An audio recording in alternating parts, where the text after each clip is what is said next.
Hola, muy buenas tardes, amigas y amigos de Milenio que nos siguen en este jueves de Milenio Explica. Pues tuvimos un problema técnico, pero ya quedó solucionado. Muchísimas gracias por estar de nueva cuenta con nosotros después de estos minutitos y vamos a continuar con esta charla hoy, pues que tiene que ver con este fenómeno de la sequía que se ha extendido en gran parte del territorio de nuestro país y también qué es lo que viene con la temporada de lluvias y huracanes. Pues ya la doctora Blanca Jiménez Cisneros y el doctor Jorge Zavala, pues nos estaban adelantando un poquito de la situación. Me gustaría saber si nos pueden resumir ya directamente, pues cuál es la situación en cuanto a la sequía y a la temporada de lluvias que se viene. Doctora, por favor, un resumen breve de lo que teníamos para quienes se están conectando Bueno, nuevamente. el tema de la sequía ha sido un fenómeno que comenzó a desarrollarse el año pasado y ahorita que estamos al término de la época de secas, se ha extendido en gran parte del territorio, no tan fuerte como en 2011, pero sí comienza a ser significativo. Y empezamos ya oficialmente el 15 de mayo, inician las lluvias en la mayor parte del territorio y estamos viendo lo que nos explicaba el doctor Zavala, es que vamos a tener unos meses variables, vamos a pasar de lluvias más fuertes a lluvias por debajo. Y la pregunta que tenemos todos para el meteorológico y para en general para el ambiente es saber cómo vamos a cerrar el año, porque lo que nos importaría es cerrar el año con unas lluvias que estén por arriba de la media, pero lo suficiente por arriba del promedio anual para poder volver a recuperar las presas. Muchas gracias, doctor Zavala. Todavía no tenemos un pronóstico de huracanes, pero hasta el momento, ¿qué se sabe de, pues, qué nos espera también?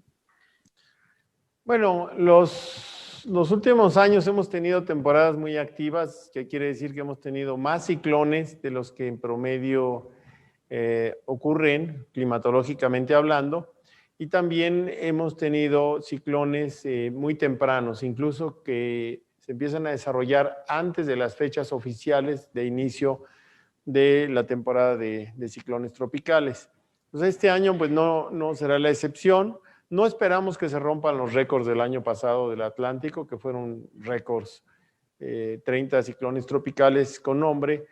Esto no es lo que estaríamos esperando. El año pasado teníamos el Atlántico tropical con una anomalía de temperatura alta, con una condición de relativamente baja presión, y este año tenemos el Atlántico tropical con una temperatura ligeramente por debajo de la climatología, y esto no favorece. Por otro lado, pues en el Pacífico tenemos una situación compleja porque todavía tenemos la influencia del fenómeno de la Niña en la parte norte y en algunas zonas relativamente al sur del Pacífico nororiental, mientras que frente a las costas nacionales sí hay temperaturas bastante altas, y entonces incluso es probable que en los próximos días se empiece a formar ya el primer ciclón de la temporada. Entonces esperaríamos que el Pacífico sea un poco más activo que lo que fue el año pasado y el Atlántico un poco menos activo. Sin embargo, siempre quisiéramos subrayar que pues para una localidad un ciclón que impacte es lo que realmente cuenta, porque es lo que en un momento dado puede ser catastrófico, es la palabra. Es difícil decirlo, pero dependiendo de sus características, sí puede crear gran impacto en determinada localidad. Entonces, más que el número total de ciclones que van a afectar las cuencas, o que van a ocurrir en las cuencas, o van a afectar el territorio nacional, pues en cada región hay que estar preparados y sobre todo muy atentos a las características de cada ciclón, porque hay algunos que afectan más por precipitación, otros por viento o por inundación de marea de tormenta, por ejemplo, ¿no? Doctora, a ver si entendí la idea. Nos decía que 2011 fue uno de los años con la peor sequía que ha vivido México. Este 2021 tiene una sequía más extendida en el territorio, a diferencia de 2011, pero el problema está en que las presas están con los niveles de agua más bajos. Nos hablaba de que al menos una cuarta parte de las 200 y piquito presas importantes del país tienen menos del 20% de agua. Sí, ahora no es así dramáticamente menos, porque también hay que pensar que cuando es la época de secas es cuando comenzamos nosotros a extraer el agua para riego. Entonces, normalmente en este periodo tenemos las presas muy bajas, pero ahorita las tenemos más bajas que lo normal. De hecho, lo que estábamos viendo es que comparado en 2002 tuvimos las presas con 47,000 millones de metros cúbicos, ahorita tenemos 61,000 millones de metros cúbicos, tenemos mucho más, pero aquí el tema también es que si bien tenemos comparativamente más agua almacenada, también las demandas de agua de lo que era 2002 a lo que es el 2021 han crecido mucho. Para que tenga usted una idea, una cosa que preocupa en general, no solo aquí en México, sino en todo el mundo, es que ya la demanda de agua no sigue el crecimiento poblacional. Desde los años 80, 70 se desacopló y comenzó a crecer hasta en 10 veces más la demanda del agua, mientras la población ni siquiera duplicaba en un año. Entonces hemos ido aumentando mucho la demanda de agua, y es esto lo que queremos hacer, un llamado a no usar tanta agua, porque también se ha asociado el confort a usar más agua. Voy a dar un ejemplo que obviamente no aplica a toda la población, pero por ejemplo mucha gente piensa que pues, como tengo más dinero, pues tengo que tener jacuzzi en mi casa, y entonces utilizamos mucha más agua. Entonces ese es un tema que habría que repensar, que los usos del agua deben quedar reservados para aquellos usos en los que se necesita realmente agua y en la cantidad suficiente, ¿no? También el otro ejemplo es cuando uno se baña, a la gente les fascina unas regaderas tipo Niágara, que saca mucha agua, cuando nos podemos bañar con mucho menos agua. ¿Y qué significa que 58 presas están abajo del 20% del llenado? ¿Esto no se ponen en riesgo esas poblaciones? No, poblaciones no, eso sí es una cosa que hemos tenido muchísimo cuidado, lo que tenemos, y ahora sí que hagan lo que hagan, jamás sacamos más agua de las presas si no tenemos el agua suficiente para el suministro a las ciudades, básicamente para el consumo humano.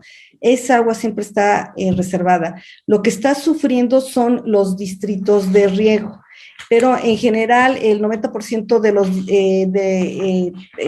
prácticamente todos los distritos recibieron más el 90 o más del agua. Un distrito de riego no se le autorizó nada de agua, pero ese es un acuerdo que ellos mismos tienen. O sea, si había agua, un poco de agua para riego, que fue el distrito 004, porque cuando ellos tienen el nivel muy bajo, ellos mismos dicen no vamos a sembrar este año, y se reserva todo el agua para consumo humano. Pero tuvimos 6 distritos de riego a los cuales sí se les dio el 55% del volumen histórico que emplean para riego. Entonces, esos son los distritos que están sufriendo, que principalmente están en Chihuahua, en Guanajuato, en el Estado de México y en Tamaulipas. La ventaja o desventaja, por ejemplo, de estos, Tamaulipas, ahorita ya le está lloviendo a cada rato, entonces ahí se va a ir compensando, y los otros son los que tenemos todavía en vigilancia, y donde si bien los huracanes o incluso las depresiones tropicales pueden tener catástrofes, también reconocemos que son eventos que dejan agua. Entonces, estos distritos de riego que se encuentran en Chihuahua, Guanajuato, Estado de México y Tamaulipas, son también, podríamos decir que son los más afectados por la sequía. Son los más afectados, no se quedaron sin agua, tienen en promedio el 50% del volumen histórico que se les ha ido dando. O sea, el año pasado todos tuvieron 100 y este año bajaron a 55. ¿Cuántos distritos de riego hay en el país? Uy, son como 113. 85, no, pues sí, el 113 es el de Delicias, 86, pero el 113 está en Chihuahua. Me pasaron un dato de 86, pero yo conozco uno que es 113, entonces debe ser del orden de unos 110. ¿Y los operativos que mencionaba se han realizado en estos estados? Sí, unos sí, otros no. Para que nosotros realicemos un operativo nos los tienen que solicitar, no podemos llegar sin que nos lo soliciten. Muchos de estos han solicitado, otros no han solicitado, porque también hay que decir que la autorización del agua se hace antes del ciclo agrícola. Entonces, antes de que ellos empiecen a regar y a preparar las tierras, se les dice cuánta agua hay, y entonces lo que los agricultores pueden hacer es modificar el tipo de cultivo para poner un cultivo de menor demanda o sembrar menos tierra. Entonces no es así también que de repente digan, pues ya nos quedamos sin agua. Sí nos ha pasado que de repente autorizamos una cierta cantidad de agua y luego les falta, pero porque cambiaron el cultivo o porque sembraron más. Y pues bueno, eso, aparte que estar prohibido, pues no es ser muy sabio, porque si se le está diciendo cuánta agua hay, pues se deberían de tratar de limitar, ¿no? Ok. Doctor Zavala, ¿usted nos podría explicar este fenómeno de la sequía, desde cuándo ustedes comenzaron a registrarlo en el meteorológico? Porque tengo entendido que desde finales del año pasado ya había ahí ciertas alertas de que la condición se estaba extendiendo. Bueno, había entendido la pregunta de desde cuándo se calcula la sequía. No, se calcula desde 2002, se tiene un seguimiento de la sequía a través del instrumento que es el monitor de sequía de Norteamérica y el monitor de sequía de México.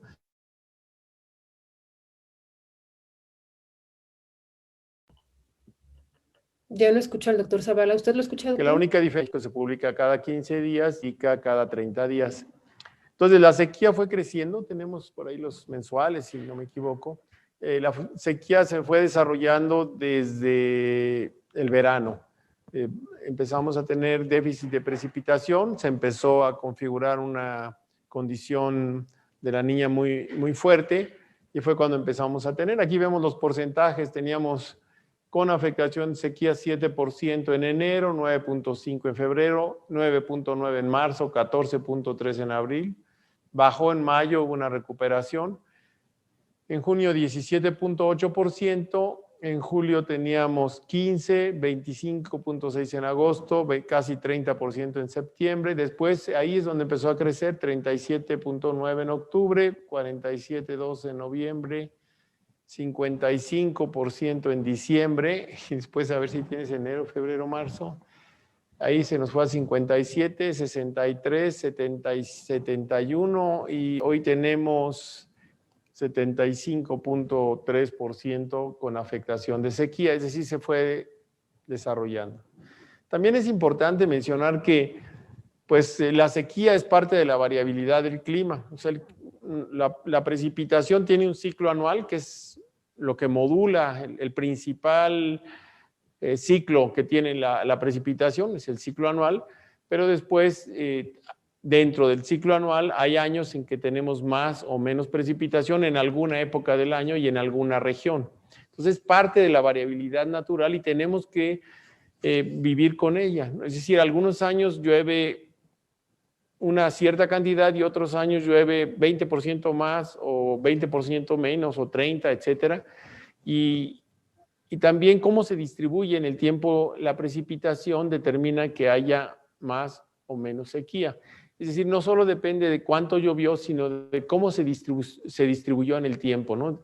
Todo el mundo tiene claro que quisiera que lloviera poquito, pero frecuentemente, muchos días, y no que de repente llega un ciclón y en pocos días llueve lo que el 80% de un año, ¿no? Entonces, pues sí, la sequía es un fenómeno recurrente, es parte del clima, se van desarrollando, se van incrementando y después se va disminuyendo y hay una recuperación.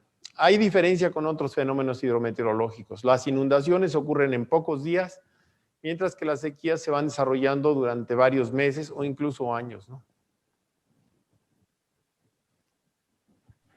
Doctora Jiménez, incluso nos había dicho en alguna conferencia pues que la sequía causa más estragos porque dura más tiempo que las inundaciones, que pues son en cuestión de días u horas. En efecto, y sobre todo sequías muy prolongadas pueden ser muy costosas, entonces por eso es muy importante irla administrando en la medida de lo posible. Ahora, también hay que recordar que nuestro país está en una zona geográfica que esto puede cambiar en cualquier momento. Nos pegan 2 o 3 ciclones y estamos completamente del otro lado de lo que estamos ahorita platicando. Entonces hay que estar prevenidos. Yo creo que los mexicanos lo que tenemos y las mexicanas tenemos que tener muy claro que es un país donde tenemos básicamente 2 estaciones cuando llueve mucho y cuando no llueve, y que tenemos que tener formas de administrar el agua porque, como lo dijo el doctor Zavala, no todos los años llueve igual. Entonces tenemos que tener métodos, en este caso son las presas para almacenar el agua, y es un país que realmente sin presas no hubiéramos podido pues estar en las condiciones en que estamos. Es un tema de bienestar. Yo mucho platico de que las presas pues tienen diferentes funciones, ¿no? Tanto la generar energía eléctrica como la de almacenar agua, que es yo creo que es el motivo número 1 por el cual las gentes piden tener una presa, y el de controlar las inundaciones. Muy bien, vamos a pasar a unos saludos que están aquí enviándoles a través del Facebook Live de Milenio Noticias. Teresita Shaman, Miranda, Daniel Hernández Bautista les manda saludos desde Oaxaca, y Martín Gracia pregunta ¿cuál es el pronóstico para el noreste del país esta temporada? Por favor. Ese le toca al doctor Zavala. Bueno, Sí, para el noreste, pues sí hay una recuperación. Efectivamente ha estado lloviendo, todavía están entrando algunos frentes fríos, pero como ya hay bastante humedad o vapor de agua en la atmósfera, esta interacción de los vientos, que por cierto ha hecho muchísimo calor, es decir, hemos tenido temperaturas muy altas en Tamaulipas en los últimos días. Hoy sí bajó la temperatura, entró el frente frío 55, pero se va dando la interacción entre el aire que viene del Golfo de México y el frente frío, y esto provoca precipitaciones, y hemos tenido ya algunas precipitaciones. De todas maneras, no esperamos una recuperación muy importante en el mes de mayo, sino hasta el mes de junio, y julio sí esperamos, desgraciadamente, que no sea bueno en el noreste, ni julio y agosto, pero sí septiembre. Esa es la perspectiva que tenemos. Pero efectivamente, como las lluvias en muchas regiones del país, y en particular en Tamaulipas, Nuevo León, norte de Veracruz, San Luis Potosí, dependen mucho de si llega o no un ciclón tropical durante la temporada, ¿no? Doctor, usted decía hace un momento que la sequía es parte de la variabilidad del clima, pero ¿qué tanto tiene que ver con el calentamiento del planeta y esto que se nos ha dicho, pues que justamente eso está provocando huracanes más intensos, sequías más prolongadas? ¿Esto se puede confirmar con lo que ocurre en México? Bueno, los datos que tenemos no indican una tendencia clara de disminución de la precipitación o de aumento de la precipitación. Sí lo tenemos, por ejemplo, para la temperatura. O sea, los datos que se tienen de México sí muestran que la temperatura ha venido aumentando en la última década, en los últimos 5 o 6 años. Ahorita pusieron la temperatura mensual del año pasado, y todos los meses, excepto diciembre, estuvieron por arriba del promedio, y durante 2019 todos los meses estuvieron por arriba del promedio, y es una tendencia que se ha venido observando durante varios años, es decir, no es solo un año, sino varios años. Para el caso de la precipitación no tenemos esa tendencia clara. Sin embargo, sí hay la idea de que la precipitación se concentre en menos días. Hay que hacer estudios en México. Nosotros hicimos algunos estudios preliminares aquí en el Servicio Meteorológico, y sí se ve que la lluvia, aunque no aumente el total o la lluvia acumulada durante un año, sí aumenta la cantidad de precipitación en pocos días. Es decir, la distribución de la precipitación se concentra, o sea, se concentra la precipitación en pocos días con mucha lluvia, y menos días con poca o casi nada de lluvia. Eso sí parece que está cambiando. Hay que hacer más estudios para identificarlo. Y bueno, varios de los modelos y los escenarios que genera el IPCC o el Panel Intergubernamental de Cambio Climático sugieren que va a cambiar la precipitación. En algunas regiones del planeta se espera que aumente y en otras regiones se espera que disminuya asociado a los cambios en la circulación atmosférica y oceánica que se está provocando. Pero en los datos que tenemos para México, hasta ahorita no hay una tendencia clara que indique que está disminuyendo o aumentando la precipitación. De acuerdo. Nos quedan ya 10 minutos del tiempo que teníamos programado y me gustaría dejar estos últimos minutos pues para que, doctora, usted nos comente qué sigue para usted, cuánto tiempo más estará al frente de la CONAGUA, cuáles serán sus nuevas tareas y qué significó para usted pues ser la primera mujer en esta posición, por favor. Bueno, todavía no tengo una fecha exacta. El tema es que el proceso es un proceso súper complejo, que es muy complicado, y estoy esperando la fecha también para ver cómo organizo también por unos temas de asuntos personales, cómo organizo toda la ida. Ahora es un tema que me llama mucho la atención porque la Embajada de Francia tiene 3 temas principales. Uno es el cambio climático y es un tema en el que me ha encantado trabajar. El segundo, la diplomacia, mucho tiene el tema de la ciencia y la diplomacia científica, y el tema de las mujeres. Estos son temas muy interesantes. Ahora, ya adicionado a lo que es a la agenda de nuestro país, está el tema de la salud. Ellos tienen el Instituto Pasteur, que es uno de los institutos más reconocidos en los temas de las vacunas. Y también el tema, yo creo que es de interés de ambos, es el tema del aeroespacial. Ahorita el aeroespacial está aproximadamente, creo que en 22 estados del país hay fábricas de aeroespacial que dan muchísimos empleos y hay una posibilidad de seguirla desarrollando.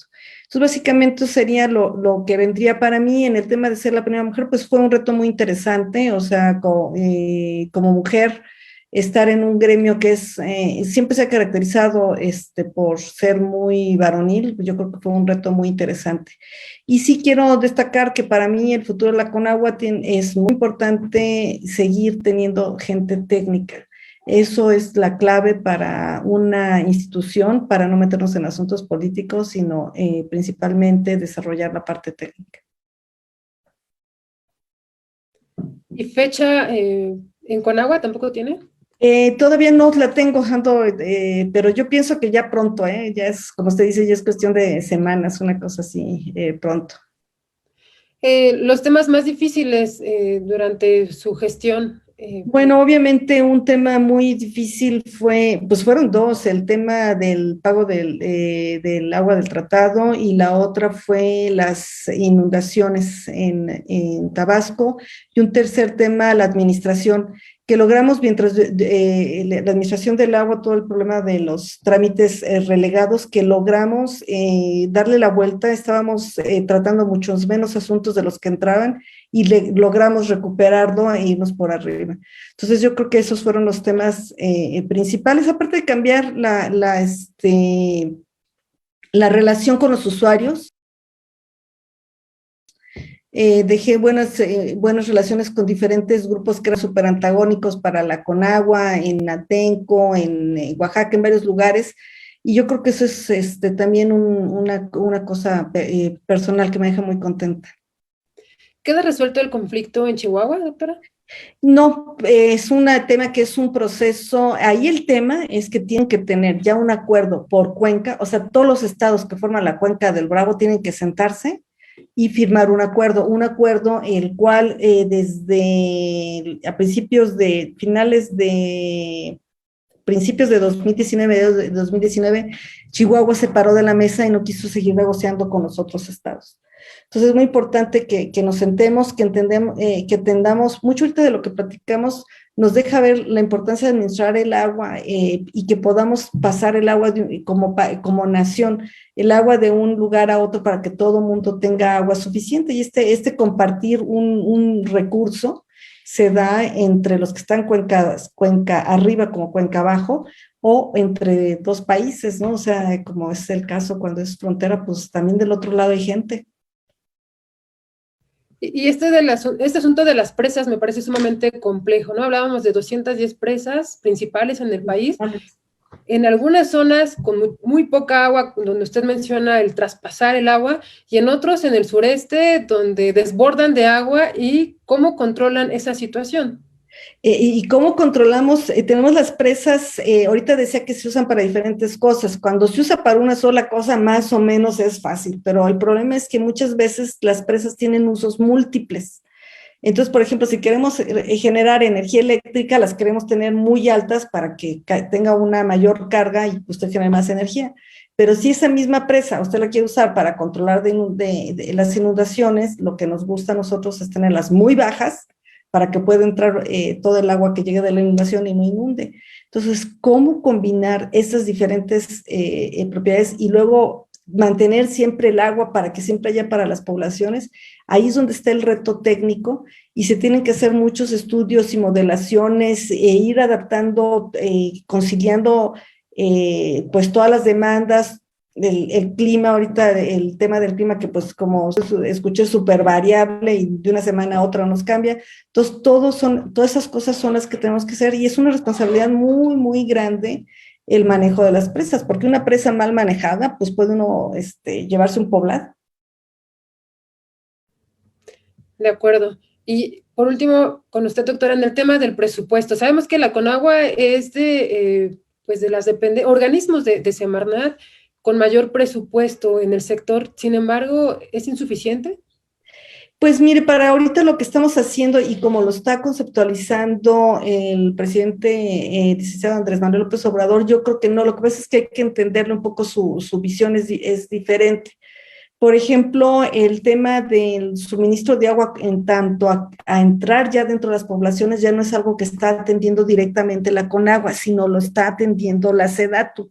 Su lógica es que Conagua entre con lo que nosotros llevamos la entrega de agua en bloque, o sea, hacer un acueducto y la entregamos al organismo operador de la ciudad, y ya cuando se entra a las ciudades, lo que está haciendo el presidente en función de necesidades, eso atenderlo a través de SEDATU cuando se hace un rediseño de la ciudad. ¿Cuál es la lógica? Que cuando uno llega con su suministro de agua, pues abre la calle y luego llega el que va a meter la energía eléctrica y abre la calle, y luego llega el que va a meter el parque, entonces quita todos los tubos porque le estorban, o va a meter el metro y entonces le corta. Entonces lo que él dice, a ver, una sola entidad que maneje y que vea todo lo de la ciudad, incluidos los servicios. Entonces, ese tema ya no quedó con nosotros, que es un tema de la baja del presupuesto. Y fuera que no, el tema que había de gran reto era realmente que muchas obras estaban iniciadas igualito que los hospitales.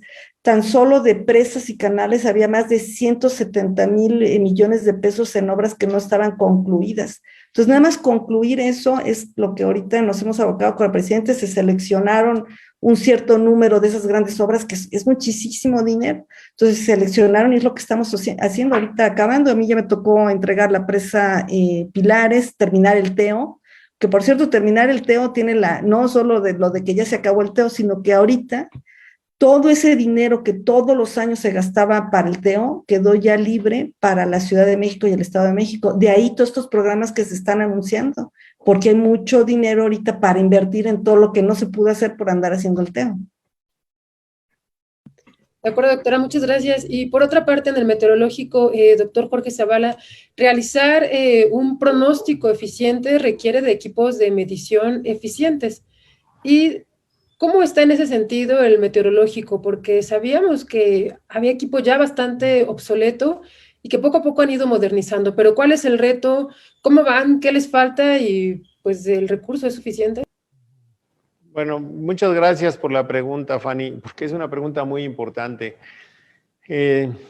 Yo difiero totalmente. Cada 6 años se decía, vamos a modernizar el Servicio Meteorológico Nacional, y se trataba de comprar fierros, como si los fierros hicieran el trabajo. Lo más importante, la mayor fortaleza de la institución es precisamente que tenga los grupos de trabajo capaces de atender los distintos temas que se atienden aquí. Y esto pasa por dos partes, por por tener una buena organización interna, el suficiente personal y gente con mucha capacidad, con un nivel muy alto de capacitación, de especialización. El mayor esfuerzo que se ha hecho en los últimos meses ha sido en reorganizar las labores, redefinir las prioridades y una capacitación constante. Todo el tiempo tenemos cursos de capacitación muy orientados a distintos aspectos. Desde luego, las redes de monitoreo son necesarias porque tenemos que conocer el estado actual de la atmósfera para poder saber cómo va a evolucionar en las próximas horas o en los próximos días. Entonces, efectivamente es muy importante las redes de monitoreo, y también hay que documentar todo el clima y su variabilidad en el país.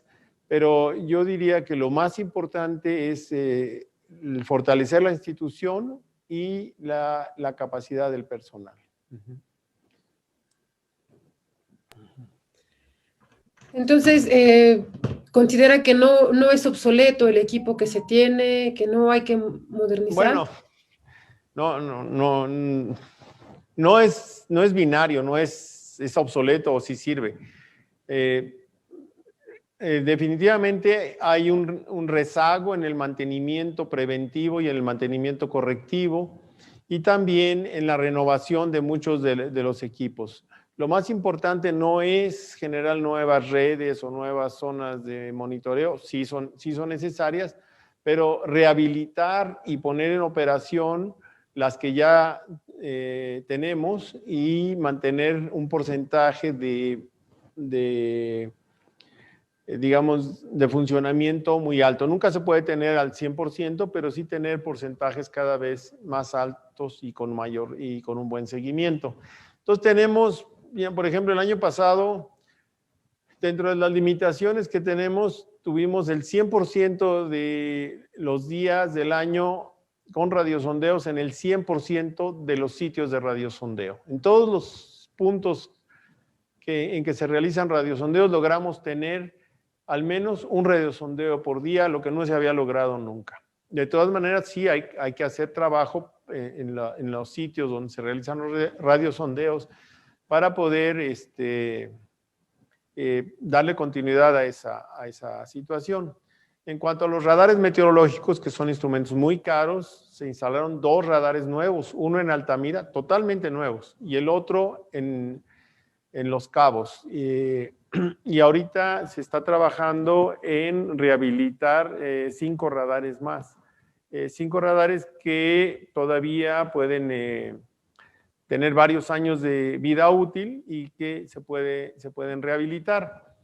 Idealmente, pues sí, nosotros hicimos un estudio con un desarrollo de lo que sería una densificación y modernización de la red de monitoreo, pero hay que definir las prioridades en términos de las redes de monitoreo. El año pasado también adquirimos una nueva receptora de satélite GOES, porque la que teníamos dejó de funcionar porque se cambió el satélite. El nuevo satélite tiene mucho más canales, más resolución, más productos, y gracias a esta nueva antena, pues ya tenemos esa información, que es la que está disponible en nuestro sitio web.